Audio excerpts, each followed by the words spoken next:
It's another edition of Time About the Movies, and today we're taking a look at the movies of January 10th, 1992, my third birthday. We only got two movies to look at today, so we'll run through this one real quick. So let's go ahead and jump right on into it, and start with the first movie, the biggest new release of the weekend, and that was Annabella Sciorra and Rebecca De Mornay in the thriller The Hand That Rocks the Cradle.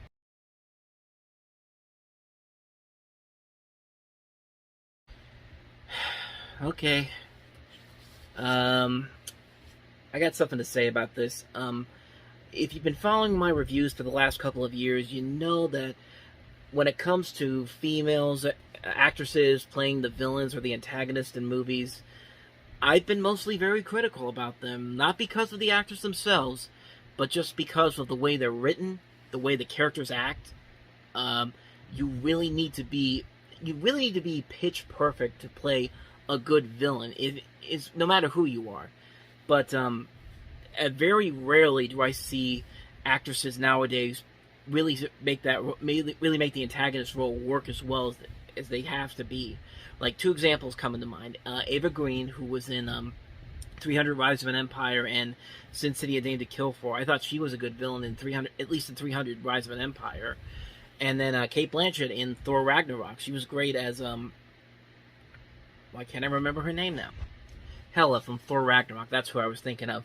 It was on the tip of my tongue. I couldn't remember it, but yeah, those are just a couple of examples. I know there are other ones that I'm completely missing out on, but for the most part, they really don't. You really need to have a really good actress to play a good antagonist role and to make it work. Which brings me to the point that I'm about to say here. Rebecca De Mornay just can't make it work. I mean, she's a great actress, don't get me wrong, but she's just trying way too hard to be the antagonist in here. This whole movie is so ridiculously stupid. It's a stupid movie, and I can't believe that people were suckered into seeing this movie. It's the same thing I had with the same problems I had with Sleeping with the Enemy a year ago. It's a ridiculous movie. This couple hires this woman out of nowhere. They don't do anything. They don't check anything. They don't do anything to see if she's really right for their children. And they're just like, come on in, do whatever you want. By the way, our guns are here. If you ever want, the knives are here. If you ever want to use that to kill us, just go right ahead. That's pretty much the logic of this entire movie. Everybody in this movie is so stupid. They are so stupid in this movie, and it's just like they're not even trying to be clever or threatening or terrifying. This is a terrible movie. I know there are a lot of people that really like this movie. The fact that this was #1 at the box office for 4 freaking weeks is ridiculous. It's so ridiculous, and I can't believe that, again, people were suckered into seeing this movie. This is not a good movie. This is a movie that could be seen as the Lifetime movie of the week or an NBC movie of the week. Like when you had the TV movie of the weeks on all the networks. This is pretty much that. There's nothing about this that's screen-worthy, big screen-worthy. And it's just like, there's no twist. The twist isn't that exciting. Rebecca De Mornay is not a good villain in this. Everybody in here acts like an idiot. Nobody is using their brain. And I got nothing. I got nothing else to say. It's a terrible movie. It's a really terrible movie. I hate this movie.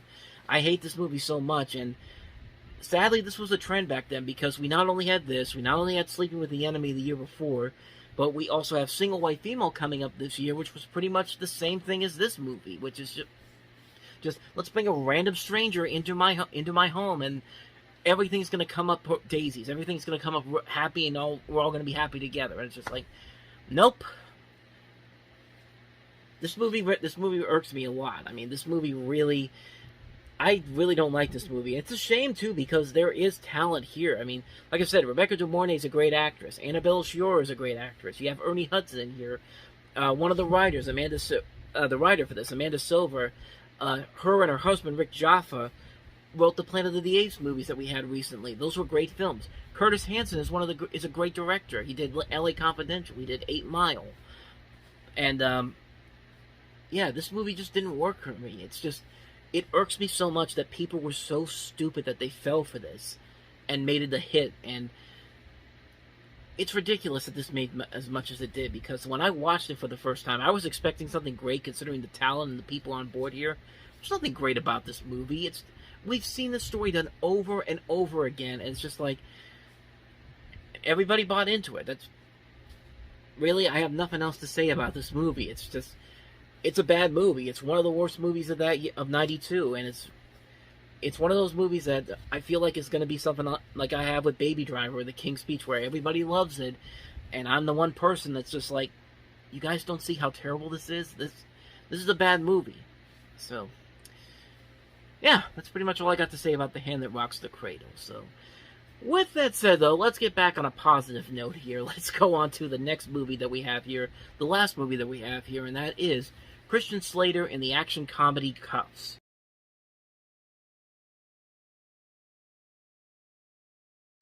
And this is where people are going to criticize my taste in films, because after I just thrashed The Hand That Rocks the Cradle, they're going to be very surprised to see that with this movie Cuffs, I laughed. I can't help it. I thought it was actually pretty funny. Like, I know it's not the best written script. I know it's not the best written story and the best written characters, but you know what?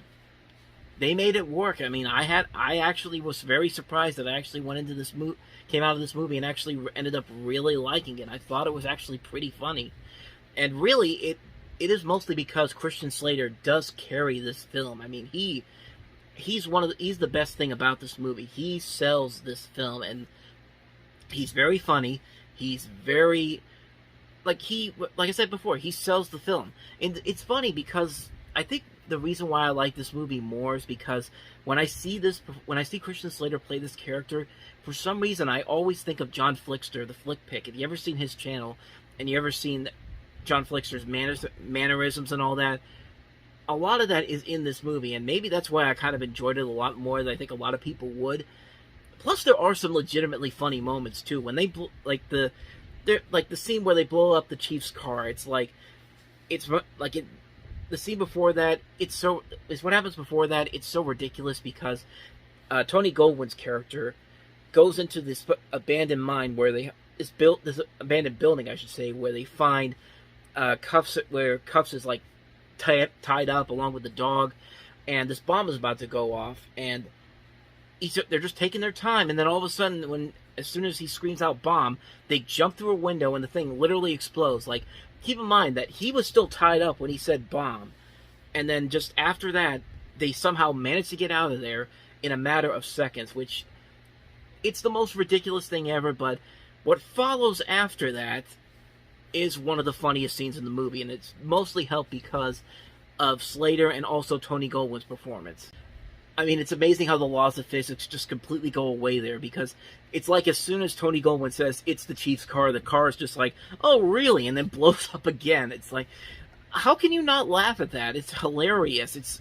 It's ridiculous, but it's hilarious, and there are many moments in this movie where I laughed pretty hard. I mean, yeah, granted, it's a pretty mediocre buddy cop movie. It shouldn't be that good, but you know what? I laughed pretty hard. Hell, I even found Mila Jovovich, somebody who I am not a big fan of. I actually thought she was pretty good in this movie, and this is actually, I think it said this was her fourth film that she was in, and we also have Ashley Judd in here making her film debut, and we also have Bruce Boxleitner in here, which he's all right. I mean, it's kind of hard to imagine him and Christian Slater being brothers, because there's really a major difference between both of them. But yeah, I mean, I'm not gonna lie, I laughed pretty hard at this movie at times when it really should not have made me laugh as hard as it did, but I had a good time with it. I was pleasantly surprised by it. It's a movie that really took me by surprise, because I really wasn't expecting much when I saw it the first time around, but hey, it was actually a pretty decent film. And I'd say if you go into it with the right mindset, if you go in there knowing that you're not going to get another Beverly Hills Cop, but you're going to get something, if you want something entertaining, you'll definitely get it here. There is a lot there to really appreciate about this movie. So yeah, there's my taste of films right here. I hate The Hand That Rocks the Cradle, but I like Cuffs. So yeah, there you go. And so on that note, we wrap up another edition of Time About the Movies. Next time we meet, we'll look at the movies of January 17th. We have 3 movies to look at, including Juice, which is Tupac Shakur's film debut. We also have Free Jack with Emilio Estevez, Mick Jagger, Anthony Hopkins, and Rene Russo. And finally, 35 Up, which is the latest installment of Michael Apted's continuing 7-year series where he interviews a group of British-born adults, and they follow them through the next 7 years. We'll get into those movies when we come back here on Sunday. Packed weekend once again here. We're going to have a new Movie Stop episode tomorrow. I'm going to go see the re-release of Jaws. It's my first time seeing it on the big screen, so I'm really looking forward to checking it out. And then after that, I'm going to the Pirates game tomorrow night. The Pirates, if you've been following the Pittsburgh Pirates, they are not a very good baseball team, and I shouldn't even be really that excited for this, but you know what? It's a free ticket. I got a free ticket. PNC Park is a nice park to go to, so I'll definitely get some footage of that. There's also going to be another Talking About the Movies episode coming up this week, and I think it is going to be the Jaws. I am going to go into the Jaws re-release to talk about my thoughts watching the movie on the big screen for the first time, and then I have something special coming up this week as well, because next year around this time will be the 10th anniversary of the Reviewing Network website, and I have a list of ideas of stuff that I'm thinking about doing for the next couple of years, because this is going to be a multi-year thing. It's going to be like what Disney does every year. Like, I'm going to talk about it now. You're probably not going to see a whole lot of this stuff right away. There'll be some things that you'll see coming up sooner rather than later, but most of the stuff will carry over into 2023 and to the early part of 2024. So look out for that video coming up in the next week, and then of course Sunday night we'll be back here talking about these movies on Time About the Movies. So, excuse me.